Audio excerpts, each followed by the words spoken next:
So this particular lecture will start with your cytoskeleton.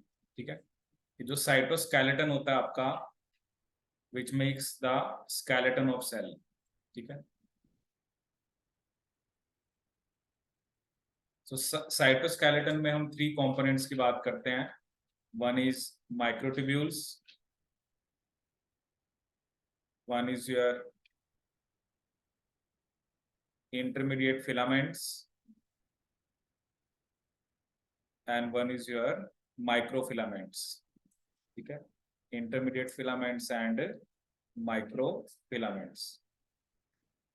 तो इस lecture में mainly हम आपका माइक्रोट्यूब्यूल्स की बात करेंगे. ठीक है, तो माइक्रोट्यूब्यूल्स की जब हम बात करते हैं तो mainly they are made up of tubulin. एक प्रोटीन होता है जिसका क्या नाम होता है, ट्यूबुलिन. ठीक है, माइक्रोट्यूब्यूल्स के डिफरेंट रोल्स हैं. ये आपके सीलिया फ्लैजिला का भी पार्ट होते हैं, which are responsible for motility. ठीक है, एंड दे आर बेसिकली जो आपके सेंट्रियोल्स होते हैं, they are also made up of microtubules. ठीक है, जैसे सीलिया फ्लैजिला में आप लिखते हो 9+2 अरेंजमेंट. ठीक है, सेंट्रियोल में क्या होती है, 9+0 अरेंजमेंट. सीलिया फ्लैजिला में होता है 9+2, सेंट्रियोल में क्या होती है आपकी 9+0. ठीक है, सो देखते हैं इसके बारे में. जो माइक्रोट्यूब्यूल्स हैं ये बेसिकली आपके क्या होते हैं और क्या क्या इसके अंदर डिफरेंट, क्योंकि नॉर्मली तो जो हमारा सेल डिवीजन है, सेल की शेप हो गया. ठीक है, जैसे कई बार एग्जाम में भी क्वेश्चन आ जाता है, जो ऑर्गेनेलीज है, जैसे गोल्जी जो है वो अपनी फिक्स पोजीशन पे है, ईआर अपनी फिक्स पोजीशन पे है, तो वो सब भी माइक्रोट्यूब्यूल्स का रोल होता है. माइक्रोट्यूब्यूल्स ही रिस्पॉन्सिबल होते हैं कि ऑर्गेनेली जो है वो स्पेसिफिक पोजीशन पे रहे. ठीक है, क्योंकि अगर आप माइक्रोट्यूब्यूल्स को डिसअसेंबल कर दोगे तो आपकी जो ऑर्गेनेलीज हैं वो भी बेसिकली इधर उधर मूव कर जाएंगी. ठीक है, तो चलिए देखते हैं इसके बारे में. So we have few points जो हम डिस्कस करेंगे अभी. सो फर्स्ट पॉइंट क्या है, माइक्रोट्यूब्यूल्स बेसिकली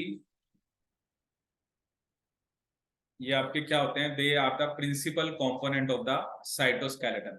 ठीक है, they are rigid hollow rods और इनका डायमीटर आपका कितना होता है, अराउंड 25 नैनोमीटर. ठीक है, so this is the diameter of microtubules. So जैसे एक्टिन फिलामेंट, ठीक है, ये एक्टिन फिलामेंट्स की हम बात करते हैं when we talk about microfilaments. तो ये भी हम अभी अलग से पढ़ेंगे एक्टिन फिलामेंट्स के बारे में, जैसे उनकी असेंबली डिसअसेंबली होती है. जी एक्टिन होता है, फिर आपका एफ एक्टिन होता है. तो same way microtubules are the dynamic structures that undergo continual assembly and disassembly. ठीक है, क्योंकि ये भी मैंने आपको बताया था, जो जनरली जब सेल डिवीजन के बारे में हम पढ़ते हैं, so at the time of cell division पहले पॉलीमराइजेशन होती है. ठीक है, जैसे माइक्रोट्यूब्यूल्स जो होते हैं वो पहले मेटाफेज तक वो पॉलीमराइज करते हैं. ठीक है, उसके बाद उनकी क्या होती है, डीपॉलीमराइजेशन.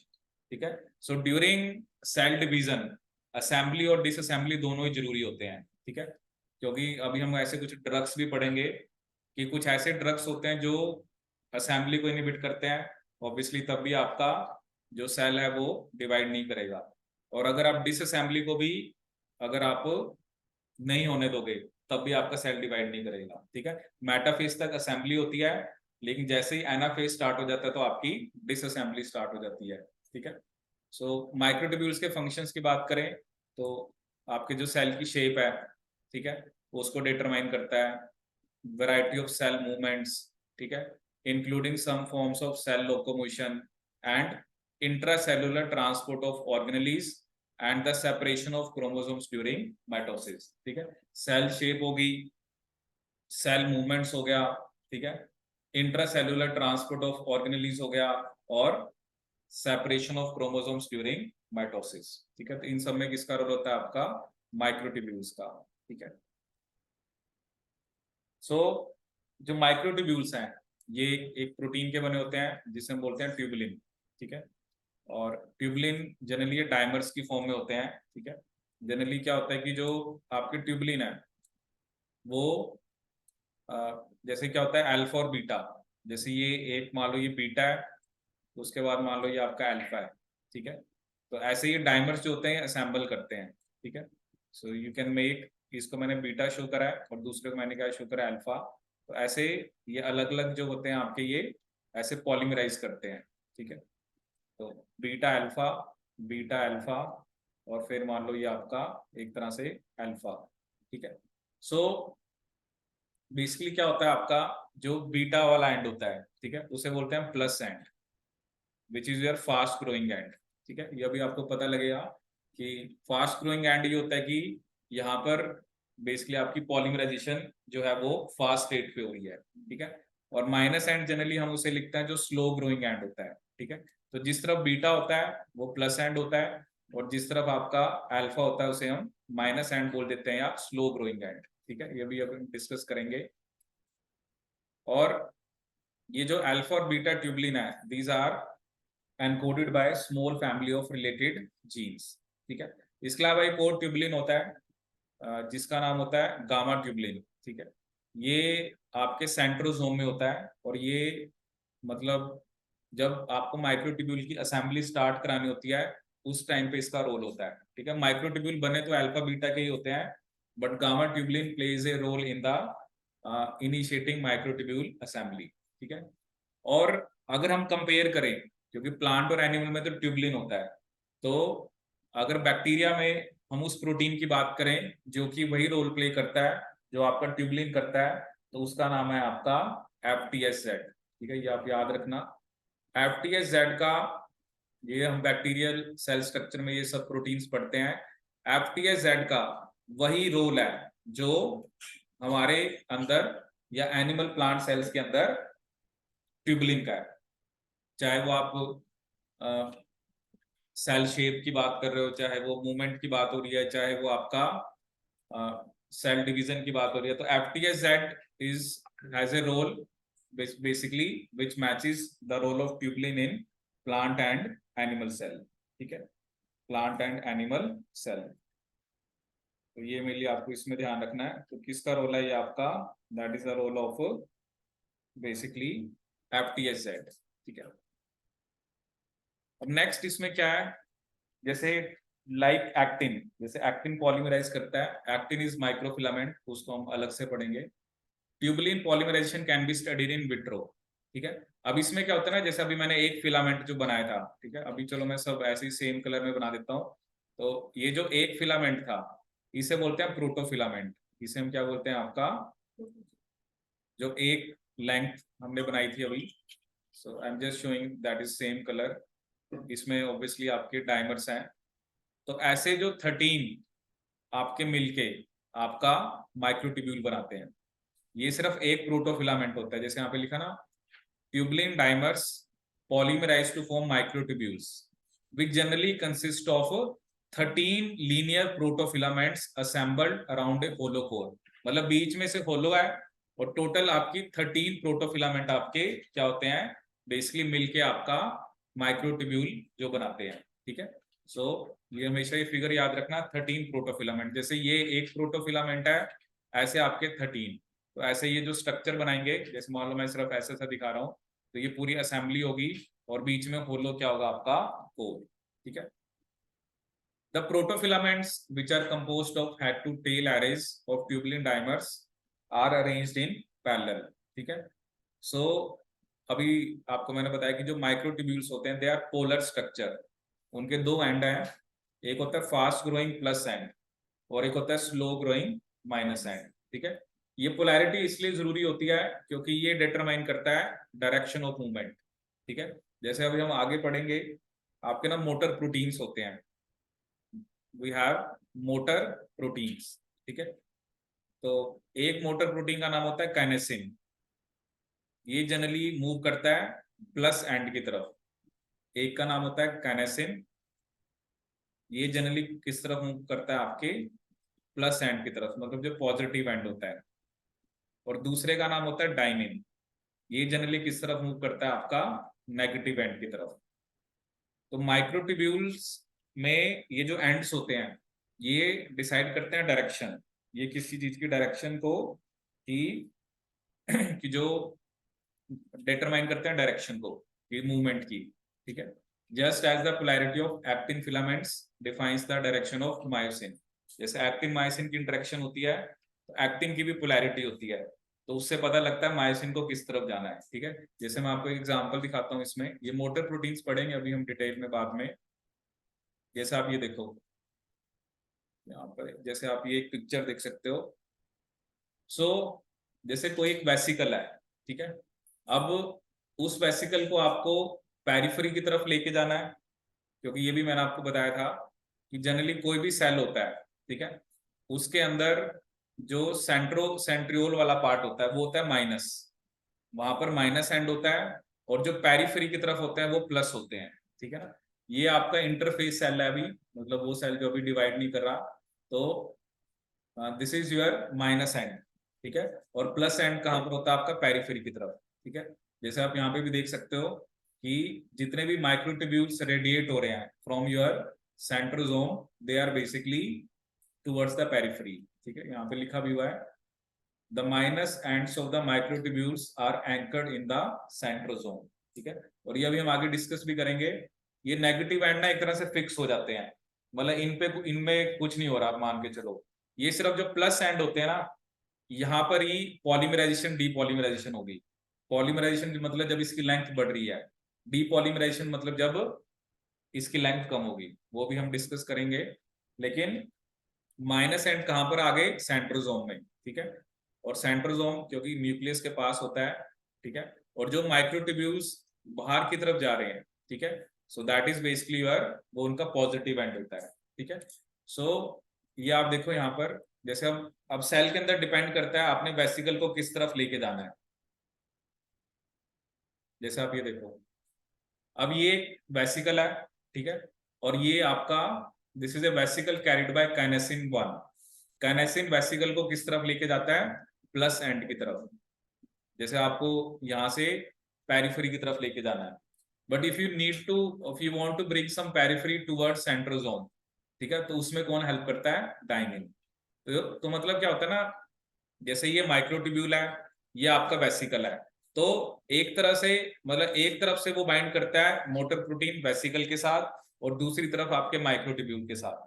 तो वो आपका बेसिकली जहां पर भी उसको जाना है, अगर प्लस एंड की तरफ जाना है तो काइनेसिन उसे हेल्प करता है। ठीक है ना, लिखा ना, काइनेसिन 1 and other plus and directed kinesin transports vesicle and organelles in the direction of microtubule plus end।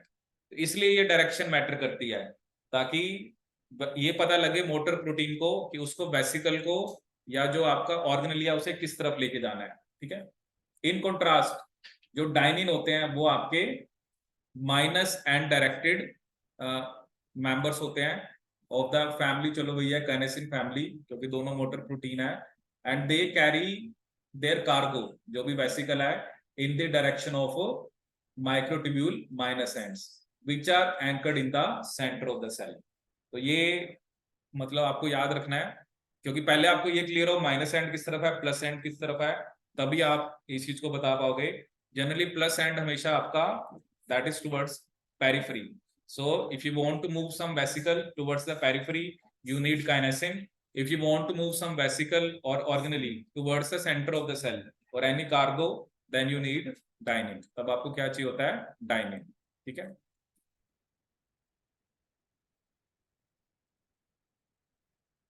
ठीक है, तो ये अभी हमने डिस्कस किया।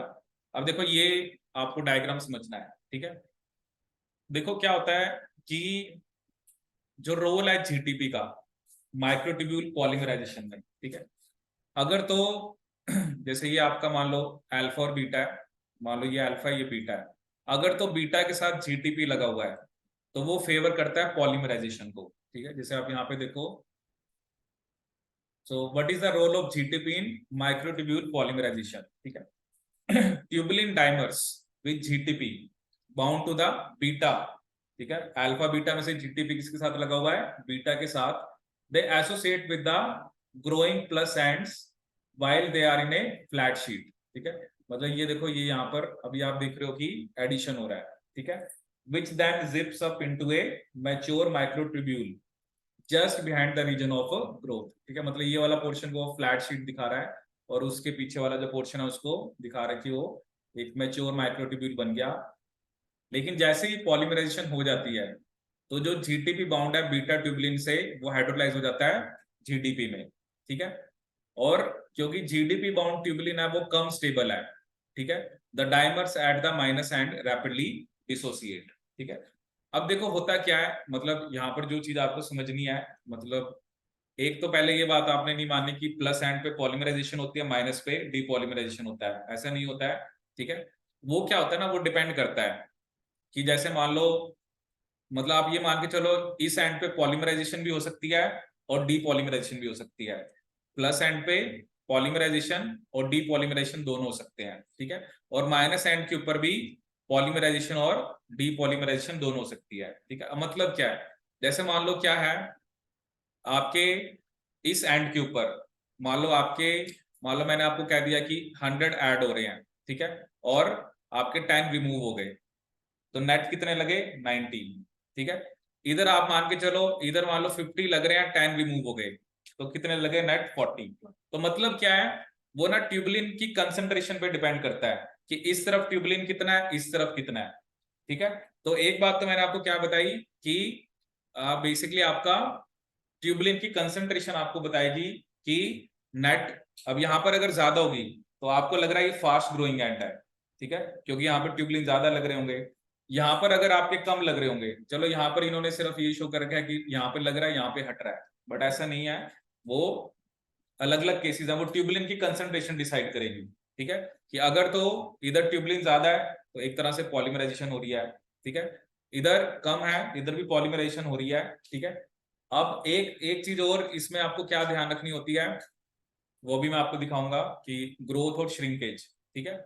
और अब ये कई बार ऐसा भी होता है कि जितने ट्यूबलिन लग रहे हैं उतना ही हट रहे हैं, तो नेट आपका लेंथ में कोई चेंज नहीं आ रहा। ये सब जो फैक्टर्स है ना, किस एंड पे कितने ट्यूबलिन लगने हैं, कितने हटने हैं, या जितने ट्यूबलिन प्लस एंड पे लग रहे हैं उतने माइनस एंड से रिमूव हो रहे हैं, all this depends on the concentration of tubulin, कि वो प्लस एंड की तरफ और माइनस एंड की तरफ ट्यूबलिन कितना है, ठीक है। जैसे अभी मैं आपको दिखाता हूँ, वो अभी वहां से क्लियर होगा आपको।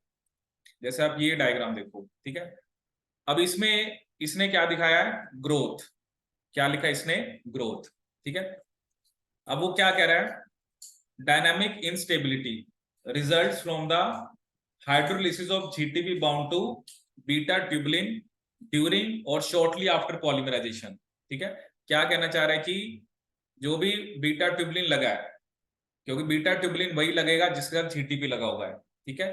अब वो बेसिकली उसका हाइड्रोलिसिस ड्यूरिंग, जब मतलब पॉलीमराइजेशन चल रही है उस टाइम पे भी हो सकता है, और और पॉलीमराइजेशन कंप्लीट होने के बाद भी हो सकता है, ठीक है।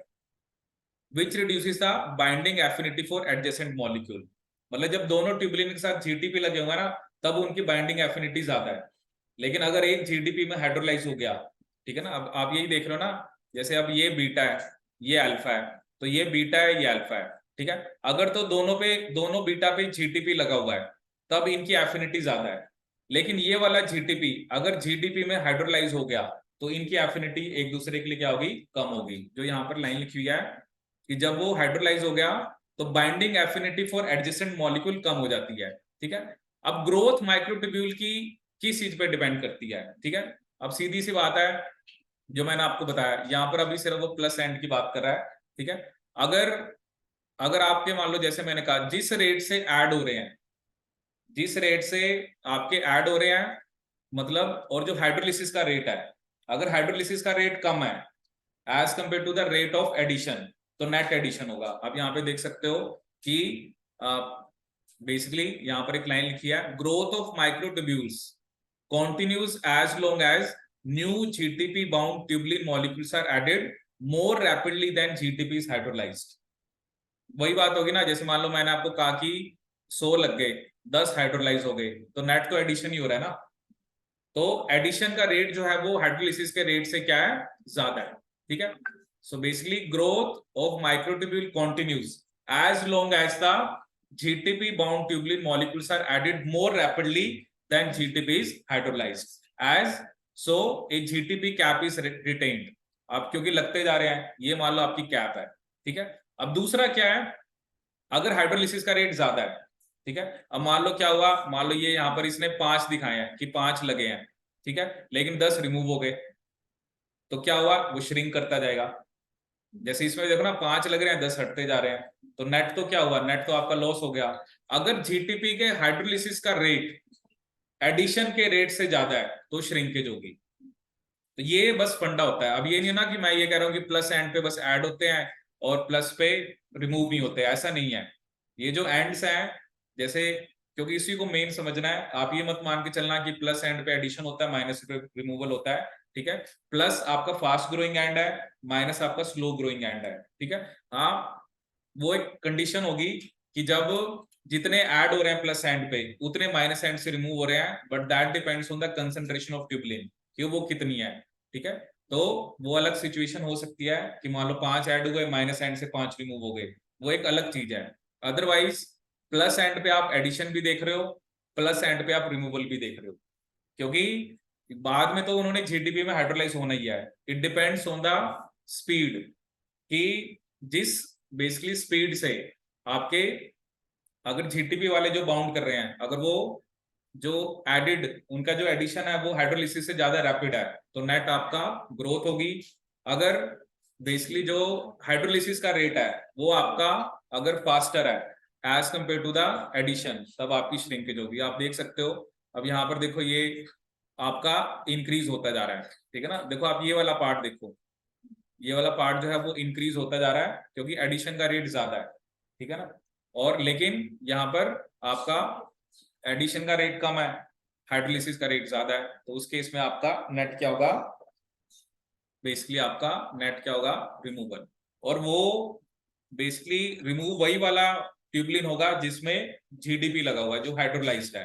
तो वो अलग अलग टाइप के प्रोटीन्स होते हैं जो कि इस चीज को बताते हैं कि क्योंकि एक तो चलो मान लो उसका खुद से हाइड्रोलिसिस हो रहा है, कुछ ऐसे भी प्रोटीन्स होते हैं जो माइक्रोट्यूब्यूल्स के अंदर जीटीपी को हाइड्रोलाइज कराते हैं, ताकि उनका, जब आपको उनकी श्रिंकेज करानी है, जब आपको डीपॉलीमराइजेशन करानी है, वो फास्ट हो। तो ऐसे प्रोटीन्स भी होते हैं, ठीक है। तो ये मेनली आपको इसमें ध्यान रखना है, डायनामिक स्टेबिलिटी ऑफ माइक्रोट्यूब्यूल्स, ठीक है। तो इसमें जैसे ये कुछ पॉइंट्स आपके हैं,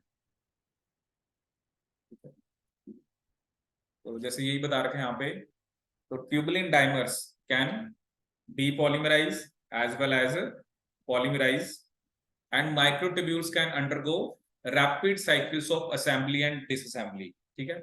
अब ये क्या कह रहा है कि अल्फा बीटा दोनों के साथ जीटीपी लग सकता है, लेकिन अभी जो हमने बात करी है वो बीटा, बीटा के साथ जो जीटीपी है उसी का रोल होता है किसके अंदर, पॉलीमराइजेशन के अंदर, ठीक है।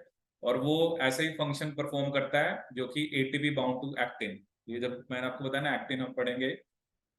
In particular, the GTP bound to beta tubulin, ठीक है, though not that bound to alpha tubulin, is hydrolyzed to GTP during or shortly after polymerization.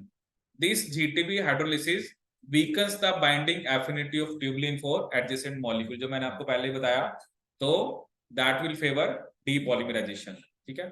फिर उसने वही पॉइंट बताया, जैसे एक्टिन फिलामेंट्स के अंदर एक प्रोसेस होता है ट्रेडमिलिंग।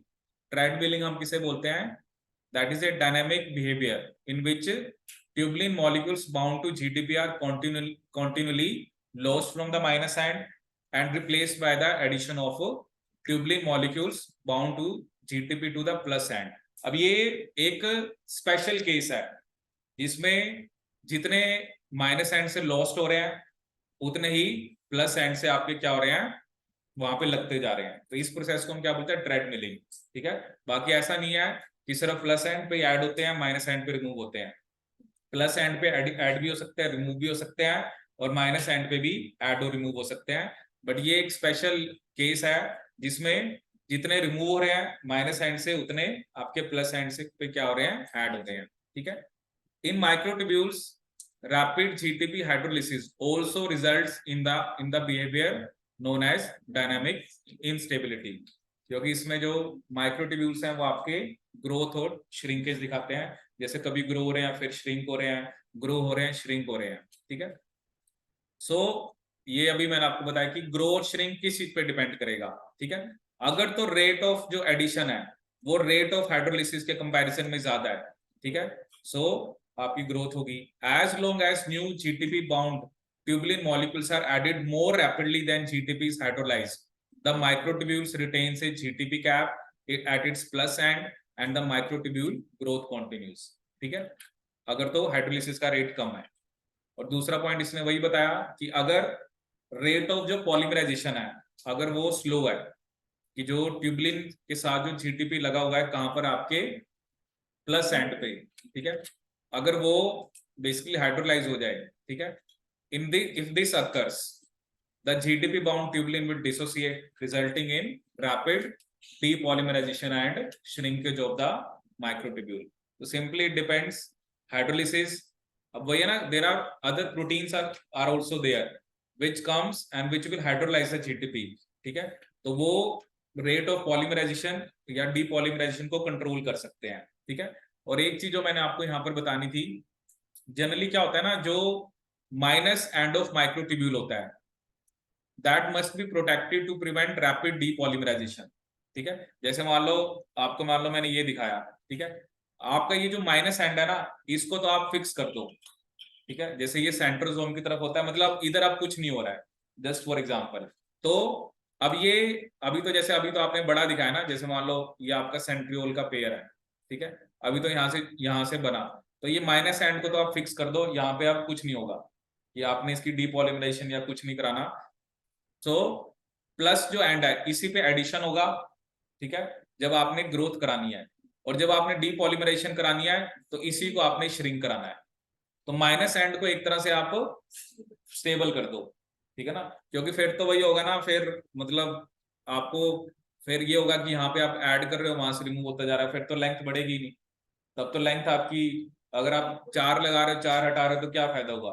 तो जनरली ये जो माइनस एंड होता है ये क्या हो जाता है आपका, consequently the minus ends of microtubules within cells must be protected to prevent rapid depolymerization, usually by anchoring microtubule minus end in the microtubule organizing center or centrosome। तो उसकी मे भी चलो थोड़ी बहुत चल भी रही हो, बट रैपिडली डीपॉलीमराइज नहीं कराना उसको। तो जो प्लस एंड होता है ना, ठीक है, ये मैं आपको एक डायग्राम ऐसे दिखा सकता हूँ, बट ये बाद में डिस्कस करेंगे। जैसे आप ये देखो,